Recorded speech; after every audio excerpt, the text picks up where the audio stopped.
Hello, dear student. In history, we are discussing about the French Revolution, and in this chapter, we have discussed that how the political system was changed in France from monarchy to directory rules. तो हमने अभी तक ये देखा कि France में condition क्या थी, किस तरीके का सोसाइटी सिस्टम था, इकोनॉमिक सिस्टम कैसे डिस्टर्ब हुआ, सोशल कॉजेस किस तरीके से रिवॉल्यूशन के लिए रिस्पॉन्सिबल बनती हैं। फिर हमने देखा कि पहले मोनार्कियल सिस्टम था, मोनार्कियल सिस्टम को चेंज करके कॉन्स्टिट्यूशनल मोनार्की सिस्टम लाया गया। उसके बाद वहाँ से किंग को हटा दिया गया और एक रिपब्लिक कंट्री बनाई गई। फिर हमारा जैकोबिन गवर्नमेंट, इनमें रॉबेस्पियरे का नाम आता है, उनकी गवर्नमेंट चलती है। फिर उनके बाद हमारा डायरेक्टरी सिस्टम आता है, जिसके थ्रू एग्जीक्यूटिव हमारी बनाई जाती है, जिसमें 5 पर्सन्स अपॉइंट किए जाते हैं एज अ डायरेक्टर। लेकिन इन डायरेक्टर्स को कभी भी डिसमिस किया जा सकता था।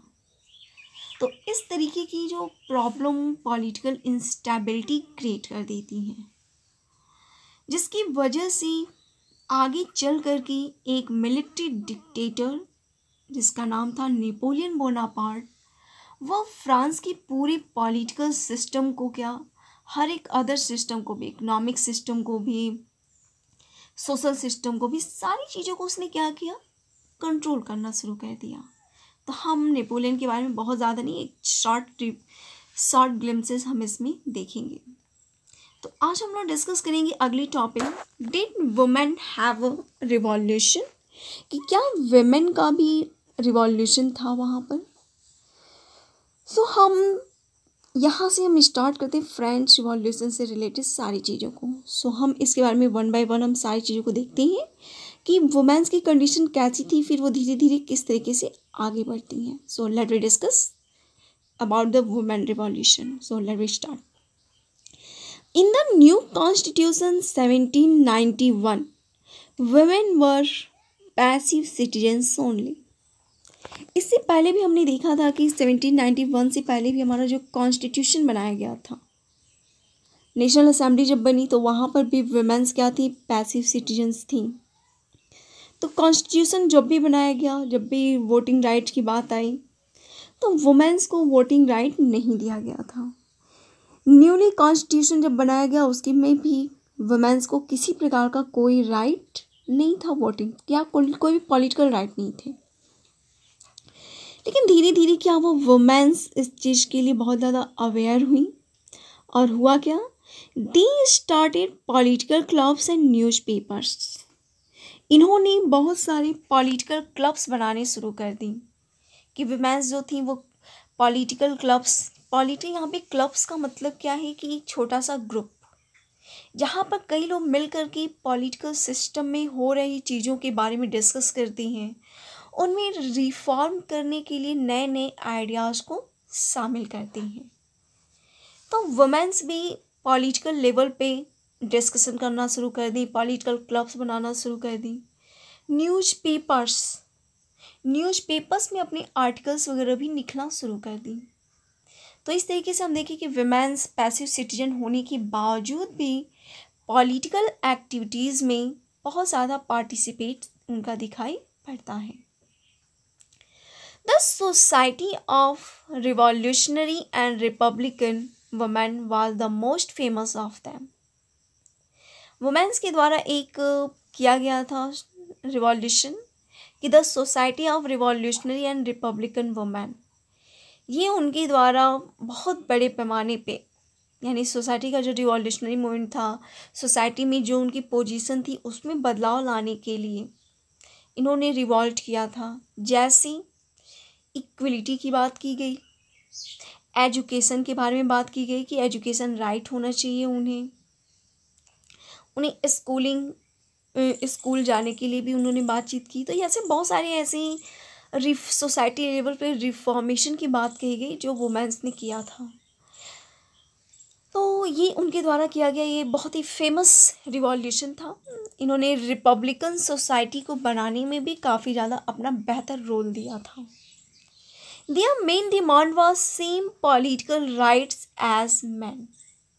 वुमेन्स की एक डिमांड थी कि उन्हें भी मेंस की तरह, जो मेल सोसाइटी है उन्हीं के समान इनको भी पॉलिटिकल राइट्स दिए जाएं।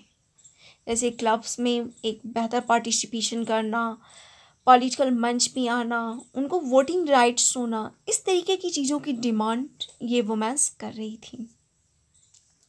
They demanded the right to vote, to be elected to the assembly and to hold political offices.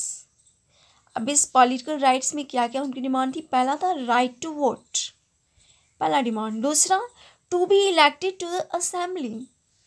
Assembly में जो 50,000 पीपल्स जाते थे उनमें वुमेन्स जो थी वो बहुत ज़्यादा पार्टिसिपेट नहीं हो पाती थी। यानी हमारे जो आगे जो नेशनल असेंबली में जो 50,000 की जो बनाई जाती थी वोटर लिस्ट, उसमें भी कोई भी उनको जाने का राइट नहीं था। फिर हमारी 400 से अबव जो हमारी असेंबली बनती थी उसमें भी इनको राइट नहीं थी, कोई सीट नहीं थी। इसलिए ये लोग भी चाहती थी कि असेंबली में इनको भी इलेक्ट किया जाए, इनके लिए भी सीटें रिजर्व हों, and to hold political offices, और पॉलिटिकल लेवल की जो ऑफिसेज हैं उनमें पार्टिसिपेट करें, उनको वो ऑफिस मेंटेन करें।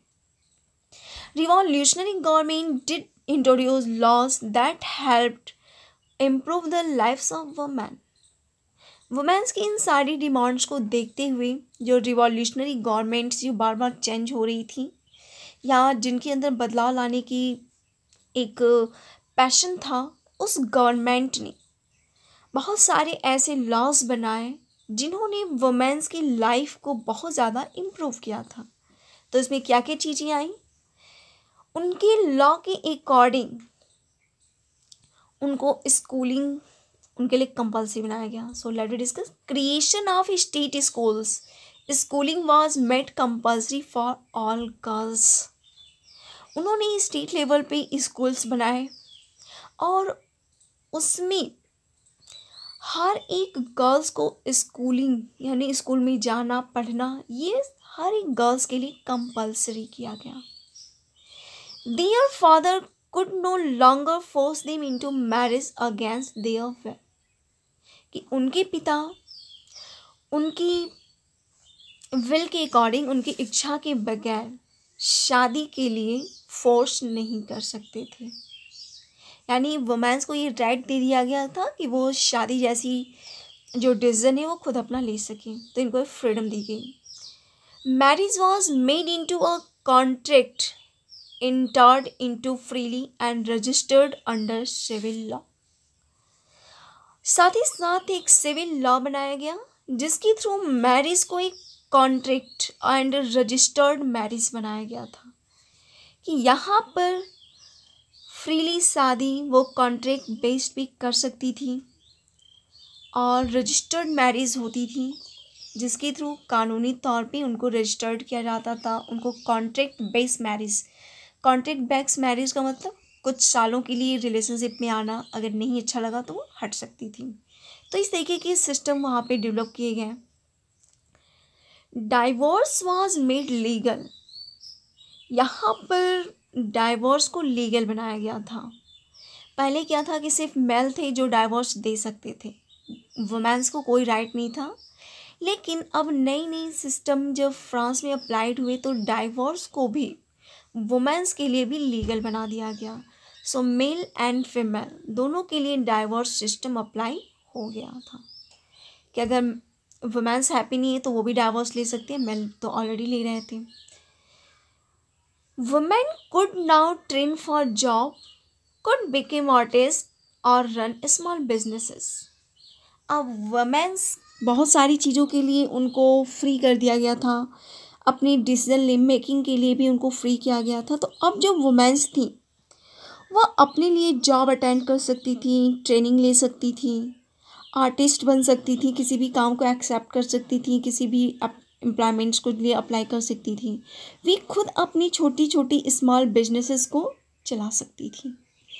तो हम देख सकते हैं कि वुमेन्स जो थी वह कॉन्स्टिट्यूशन के द्वारा भले ही पैसिव सिटीजन के रूप में उनको रखा गया था, लेकिन धीरे धीरे उन्होंने सोसाइटी में पॉलिटिकल लेवल पे अपनी राइट्स के लिए डिमांड करती चली गई। फिर आगे चल कर के उनको और भी राइट्स दिए गए थे।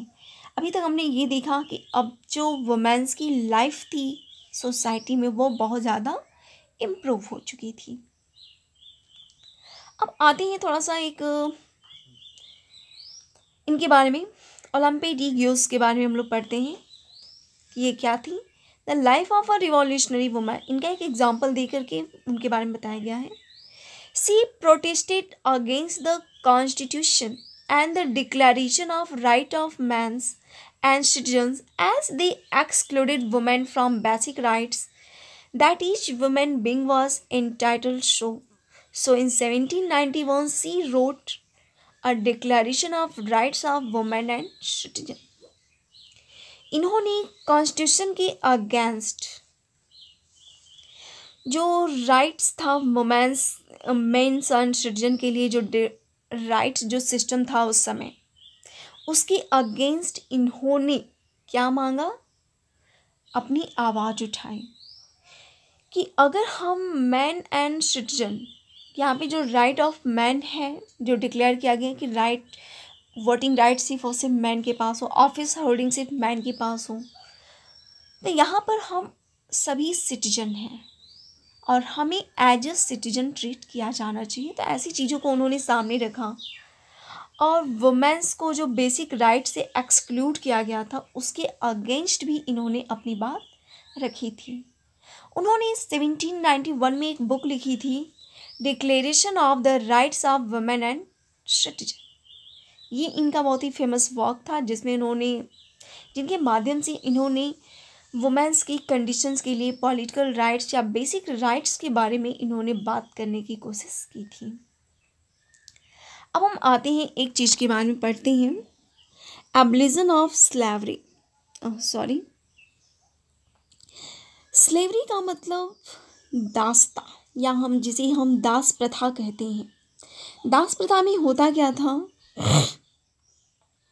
कि कोई भी पीपल्स उसको अपने पास रखना, बिना किसी पेमेंट के अपने अकॉर्डिंग उससे काम कराते रहना, that is the slavery system. अब ये क्या स्लेवरी सिस्टम कब तक चला, फ्रांस में इसका क्या सिस्टम था, so let we discuss. One of the most revolutionary social reform of the Jacobin regime was the abolition of slavery in the French colonies। कि जो जैकोबिन regime था उसके समय में एक सबसे बड़ा सोशल रिफॉर्म किया गया था, वह था एबलिशन ऑफ स्लेवरी, यानी स्लेवरी की समाप्ति। एबलिशन का मतलब खत्म होना, समाप्त करना। तो स्लेवरी का एबलिशन जैकोबिन regime में किया गया एक बहुत ही फेमस सोशल रिफॉर्म था। Triangular slave trade between Europe, Africa and America. So हम इस फिगर में देख सकते हैं, और सॉरी दिस वन। सो अब ये फिगर हम देख सकते हैं कि ये हमारा अमेरिका है, यानी हमारा नॉर्थ एंड साउथ अमेरिका, फिर ये हमारा यूरोप, और ये हमारा है अफ्रीका। इसके थ्रू हमारी स्लेवरी बहुत बड़े पैमाने पे एक ट्रेड के तौर पे चल रही थी कि ज़रूरत पड़ने पे अमेरिका के लोगों को यूरोप भेजा जाता था, फिर यूरोप से यहाँ अफ्रीका, फिर अफ्रीकन के लोगों को कहीं ना कहीं जैसा जैसा उनको दिया जाता था। तो उसके थ्रू ये एक स्लेव बेस्ड पूरी तरीके से ट्रायंगुलर स्लेव ट्रेड हमारा बना हुआ था। अब जैसे देख सकते हैं sugar, tobacco and cotton to Europe, कि हम देख सकते हैं कि हमारी जो नॉर्थ अमेरिका, यानी हमारा जो ये नॉर्थ अमेरिका का जो हिस्सा है, तो इसके थ्रू आप देख सकते हैं कि यहाँ से शुगर, टोबैकोज वगैरह क्या किए जाते थे, यूरोप भेजे जाते थे। और यूरोप से अफ्रीका, यहाँ पे क्या होता था कि textiles, rum and manufacture goods जो होते थे यूरोप के, उसको क्या होता था, अफ्रीका भेजा जाता था। और अफ्रीका से स्लेव्स टू द अमेरिका, यानी अफ्रीका से जो स्लेव्स थे उनको क्या किया जाता, अमेरिका भेजा जाता था। तो ये ट्रायंगुलर पूरा का पूरा स्लेवरी सिस्टम हमारा उस समय देखने को मिलता था। सो ये भी हमारे कहीं ना कहीं स्लेवरी को और ज़्यादा बढ़ावा दे रहा था। The slave trade begin in 17th century. French merchants sailed from the ports of Bordeaux or Nantes to the African coast, where they brought slaves from local chieftains. कि यहाँ पे हम देखें तो बात की जा रही है कि फ्रेंच मर्चेंट्स के द्वारा, कि फ्रेंच मर्चेंट्स जो होते थे ये अफ्रीकन पोर्ट से स्लेव्स को या तो खरीदते भी थे और उनको देते भी थे। जो भी सामान उनको लेना होता था वो सामान उनको यहाँ भेजते थे अफ्रीका में। अफ्रीका से स्लेव्स वगैरह को अपने पोर्ट्स पे मंगाते और वहाँ से उनको अपने पास रखते थे। The exploitation of slave labour made it possible to meet the growing demand in European markets for sugar, coffee and indigo. Actually इसकी जो स्लेव लेबर्स जो थे इनकी डिमांड यूरोपियन मार्केट में बढ़नी शुरू हो गई। क्यों बढ़नी शुरू हुई? क्योंकि वहाँ पे शुगर, कॉफ़ी, इंडिगो जैसी चीज़ें जो थीं इनको ग्रो करने की ज़रूरत पड़ रही थी और ये ऐसी चीज़ें थी जहाँ पर लेबर फोर्स ज़्यादा लगता था। सो इसलिए यूरोपियन कंट्रीज़ में बहुत बड़े पैमाने पे स्लेव्स की डिमांड बढ़नी शुरू हो गई थी। सो अमेरिका से जो लोग भी थे शुगर वगैरह के लिए वहाँ पे भेजे जाने लगे थे, टोबैकोस की प्रोडक्शन के लिए भेजे जाते थे। तो इस तरीके से हम देखिए तो एक बहुत अच्छा ट्रेड वहाँ पे डेवलप हो चुका था। The abolition of slavery was finally the convention which in 1794 legislated to free all slaves in the French overseas possessions. कि स्लेवरी का जो पूरी तरीके से जो एबलिशन है वह हमें कन्वेंशन में देखा गया। कन्वेंशन हम सभी को मालूम है कि एक नेशनल असेंबली थी जिसको नाम दिया गया था कन्वेंशन। जब कॉन्स्टिट्यूशनल मोनार्की सिस्टम को हटा करके जब रिपब्लिक किया जा रहा था तो उस समय जो नेशनल असेंबली थी उसी को नाम दिया गया था कन्वेंशन। तो इस कन्वेंशन जो थी जो 1794 में बनाया गया था उस समय उन्होंने एक लेजिस्लेशन पास किया था, एक लॉ बनाया था जिसकी थ्रू फ्रेंच में जितनी भी स्लेव्स थे उनको फ्री करने की बात की गई थी और उनको जहाँ के वो निवासी थे, जहाँ से बिलोंग कर रहे थे, उनको वापस भेजने की बात कही गई। लेकिन नेपोलियन के आने के बाद दोबारा ये इंट्रोड्यूस हो जाता है। सो हाउएवर नेपोलियन री इंट्रोड्यूस स्लेवरी कि 1794 में स्लेवरी सिस्टम ख़त्म हुई, लेकिन 1804 में नेपोलियन आता है और नेपोलियन ने दोबारा स्लेवरी सिस्टम को दोबारा से अप्लाई कर देता है। Slavery was finally abolished in French colonies in 1848। अगर पूरी तरीके से फ्रांस से स्लेवरी को हटाने की बात की जाए फ्रेंच कॉलोनीज से तो वह हमारा 1848 में होता है कि 1848 में स्लेवरी सिस्टम पूरी तरीके से फ्रांस से हट जाती है या फ्रेंच कॉलोनीज से हट जाती हैं। So in next video we will discuss about 2 more topics. Thanks to all.